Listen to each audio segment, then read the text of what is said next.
নমস্কার, তোমাদের রান্নাঘরে আজকে নিয়ে এলাম আমের এমন একটা রেসিপি, যে রেসিপিটা বানিয়ে নিলে আপনি একই সঙ্গে জ্যাম, জেলি, আচার, এমনকি আমসত্ত্ব বা চাটনির প্রয়োজনটাও কিন্তু মিটিয়ে ফেলতে পারবেন, যদি বানিয়ে একটু বেশি করে রেখে দিতে পারেন। তো এর জন্য অবশ্যই লাগছে কাঁচা আম। আঁটি শুদ্ধ আম হলেও চলবে এবং আঁটি ছাড়া আম হলেও কিন্তু চলবে। এখানে আমি প্রায় 1 কেজি মতো আমকে ভালো করে খোসা ছাড়িয়ে কেটে নিয়েছি এইভাবে। এবার মিক্সার গ্রাইন্ডার জারের মধ্যে দিয়ে জারের সাইজ অনুযায়ী একবার, দুবার বা তিনবার ধরে এগুলোকে কিন্তু ঠিক এইভাবে বেটে নিতে হবে। যদি আঁটি আছে দেখেন, তাহলে আঁটি অংশটা বাদ দিয়ে, মানে শক্ত অংশটা বাদ দিয়ে নরম অংশটা নিয়ে নেবেন। এবারে আমি কড়াইটা গ্যাসে বসিয়ে দিয়েছি, একটা কড়াইতে নিয়ে, কিন্তু গ্যাস এখনও অন করিনি। তার মাঝে এখানে কয়েকটা উপকরণ অ্যাড করছি। 1 কেজি মতো আমের জন্য 1 চা চামচ ভর্তি করে কর্নফ্লাওয়ার দিয়ে দিলাম। আম কতটা টক সেই অনুযায়ী এখানে নুন দিতে হবে। আমি পুরো ভর্তি করে 1 চা চামচ নুন দিলাম।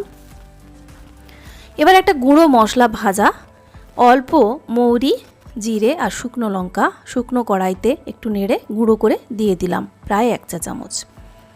এরপরে দিচ্ছি চিনি। চিনির পরিমাণ একটু কম বেশি হতেই পারে, আম কতটা টক। তবে মোটামুটি 1 কাপ পাল্পের জন্য আপনাকে অবশ্যই 1 কাপ চিনি অন্তত পক্ষে দিতে হবে। তো এখানে প্রায় 3 কাপ মতো পাল্প ছিল, আমি 3 কাপ চিনি অ্যাড করলাম। এবারে সব কিছুকে ভালো করে মেশাবো। তো খুন্তিতে মেশানো একটু অসুবিধে, কর্নফ্লাওয়ারটাকে খুব ভালো করে মেশাতে হবে। সেই জন্য একটা হুইস্কার দিয়ে, হ্যান্ড হুইস্কার দিয়ে ভালো করে মিশিয়ে নিচ্ছি। গ্যাস কিন্তু এখনও অন করিনি, যেহেতু কর্নফ্লাওয়ার দেওয়া রয়েছে। গ্যাস অন করার আগে বেশ ভালো করে কিন্তু সব কিছু একসঙ্গে মিশিয়ে নিতে হবে।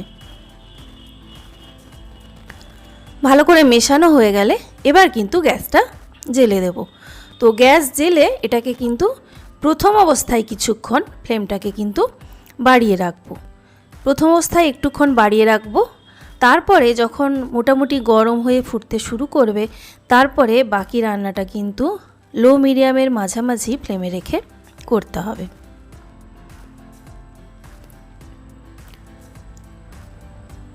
তো ভালো করে গরম হয়ে যাবে যখন, তখন দেখবেন যে মানে আমের পাল্পটা ফুটতে শুরু করছে। তো সেই রকম অবস্থা পর্যন্ত গ্যাসটাকে বাড়িয়ে রাখছি। আর দেখুন, ঠিক এরকম করে ফুটতে যখন শুরু করবে, এই সময় ফ্লেমটাকে লো মিডিয়াম করে দেব। আর সেই সঙ্গে একটা দারচিনি স্টিক দিলাম। এটা দিলে ফ্লেভারটা যেমন ভালো আসবে বা বাড়বে, সেই সঙ্গে কালারটাও কিন্তু বেশ চেঞ্জ হয়, ভালো আসে কিছুটা। তো এইভাবে নাড়াচাড়া করতে হবে। আর যেহেতু ফুটতে শুরু করেছে, ফ্লেমটাকে কিন্তু আমি লো মিডিয়ামের মাঝামাঝি করে দিয়েছি। যত সময় যাবে দেখবেন যে আমের মধ্যে একটা ট্রান্সপারেন্ট ভাব, মানে একদম স্বচ্ছ ভাব একটা আসতে থাকবে আস্তে আস্তে। তো এবার আপনি চাইলে কালারকে এরকম রাখতে পারেন, যদি আরেকটু মানে ডার্ক চান কালারটা বা দেখতে বেশি ভালো লাগাটা চান, তাহলে এর মধ্যে অবশ্যই কাশ্মীরি লাল লঙ্কার গুঁড়ো অ্যাড করে দেবেন। এটা কিন্তু অপশনাল। আমি এখানে প্রায় 1 চা চামচ কাশ্মীরি লাল লঙ্কার গুঁড়ো অ্যাড করেছি এবং টানা নাড়াচাড়া করতে হবে।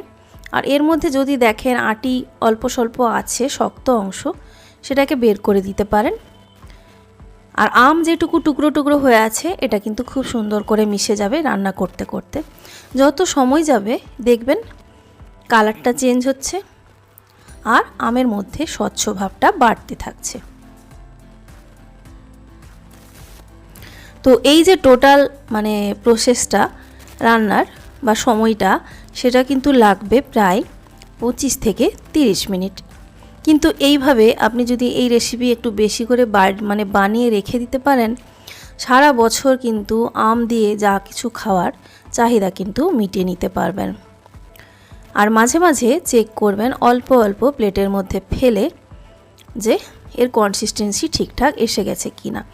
যদি দেখেন খুব সহজে এক জায়গা থেকে আরেক জায়গায় গড়িয়ে যাচ্ছে এই আমের ব্যাটারটা, তাহলে কিন্তু বুঝবেন যে এটা এখনও রেডি হয়নি।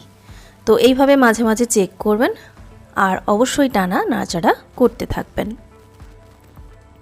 শেষ পর্যন্ত এর কনসিস্টেন্সি কি আসবে অবশ্যই কিন্তু ভালো করে দেখে রাখুন, যাতে করে এটা না খুব শক্ত হয়ে যায় না খুব নরম থাকে। আর কি সুন্দর একটা কালার আস্তে আস্তে চেঞ্জ হচ্ছে, দেখতে পাচ্ছেন।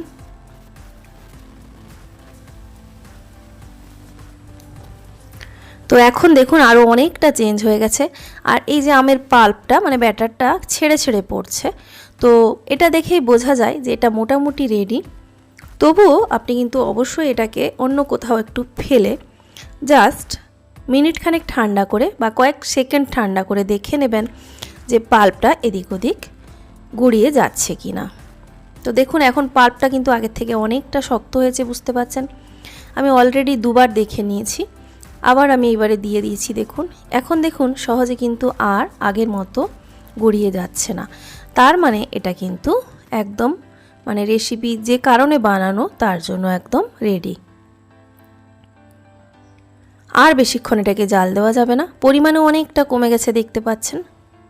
ঠিক এরকম অবস্থায় এসে গেলেই বুঝবেন এটা কিন্তু রেডি হয়ে গেছে। এবার আর এখানে বেশিক্ষণ রাখা যাবে না, খুব তাড়াতাড়ি এটাকে নামিয়ে নিতে হবে। তার জন্য যে পাত্রে আপনি নামাবেন তাতে অল্প একটু সাদা তেল বা সর্ষের তেল, যে কোনো তেল একটু লাগিয়ে নেবেন। তারপরে তার মধ্যে এই আমের যে ব্যাটারটা রেডি করলাম সেটা ঢেলে দেবেন।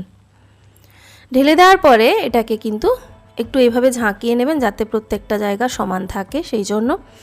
আর পারলে একটু খুন্তি দিয়ে এটাকে সমানও করে দিতে পারেন উপরের দিকটা, কিছু না, দেখতে একটু ভালো লাগবে সেই কারণে। এবার এটাকে পুরোপুরি ঠান্ডা করে নিতে হবে। ঠান্ডা করে নিলেই দেখবেন দেখুন একদম সেট হয়ে গেছে। এটা কীরকম হবে বলুন তো, ভেতরটা নরম হবে, ওপরের দিকগুলো শক্ত থাকবে। এবার এটাকে আপনি চাইলে চামচে করে একবারে ডাইরেক্ট কোনো গ্লাস জারের মধ্যে মানে এয়ারটাইট গ্লাস জারের মধ্যে ঢুকিয়ে দিতে পারেন, বা এরকমভাবে আমি যেভাবে ছুরি দিয়ে পিস করছি সেটাও করতে পারেন। দেখে বুঝতে পাচ্ছেন ছুরিটা ওপরের দিকটা শক্ত, ভেতরটা কিন্তু নরম। আমি আপনাদের তুলেও দেখিয়ে দিচ্ছি ঠিক কীরকম হয়েছে দেখতে রেসিপিটা। দেখুন একদম সুন্দর একটা জেলির মতো। এটাকে এমনি আপনি খেতে পারবেন, অথবা চাইলে এটা ভাতের পরে চাটনি হিসেবে খেতে পারবেন বা আচার হিসেবে খেতে পারবেন। আর সেই সঙ্গে যদি মনে করেন বাচ্চাদেরকে মানে ব্রেডের সঙ্গে জ্যাম বা জেলি আকারে মাখিয়ে দেবেন, সেটাও কিন্তু দেওয়া যাবে। ভীষণ টেস্টি একটা আমের রেসিপি।